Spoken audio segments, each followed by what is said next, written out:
We learned the hard way what power looks like when Google put its own lyrics box above us and even lifted our watermarked text. We called it out. They would not stop, and that... Welcome to Before It Clicked. I'm Sunny Becky, and today we've got Tom Lehman, co-founder of Genius, the go-to place for lyrics and their meaning. From artist notes to fan annotations, a site that scaled to hundreds of millions of visits and was acquired in 2021. Set the scene at acquisition so founders can picture the endpoint before we rewind. Genius is a lyrics and annotation platform, and by 2021, we were around 100 people with a big ads business across programmatic, sponsorships, artist content, and some great integrations like Apple. We sold to Media Lab, and it's still a strong site today. Let's go back to 2009 and how you got here. After graduating, I worked at D.E. Shaw while hacking nights on ideas in the Web 2 era.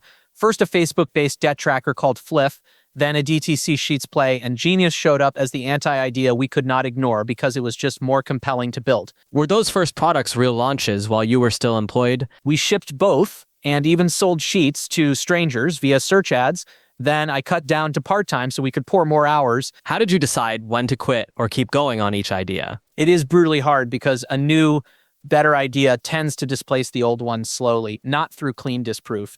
So my rule of thumb became stick with things longer than your mood suggests, even as you fight the urge to endlessly build. Why spend so much energy on a passion project when the dropshipping business could make money? The Sheets business barely paid, and our hearts were pulled toward building a consumer product that touched daily life, and timing mattered because lyrics later consolidated under giants, so you could not start Genius today. What sparked the idea, and how did V1 come together? I loved having friends decode rap references for me, saw how understanding changed the way a line hits, and hacked a prototype in a day with clickable lines and pop-up explanations, launched it, heard crickets, and kept refueling off tiny wins like a New York Magazine nod while pushing through a first YC rejection before getting in. Were you thinking business model early or just following curiosity? It began as an artful experiment. Then we realized owning lyrics at scale plus better ads and partnerships could be a big business, which became the YC pitch. How did you fund the grind, and did you time box the journey? We lived cheap. I had a part-time paycheck and some savings,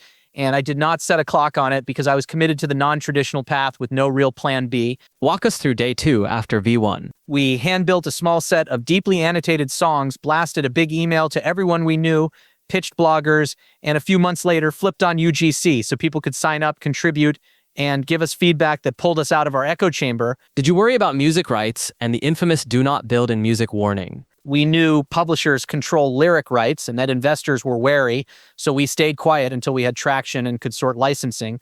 But the nastier surprise was Google becoming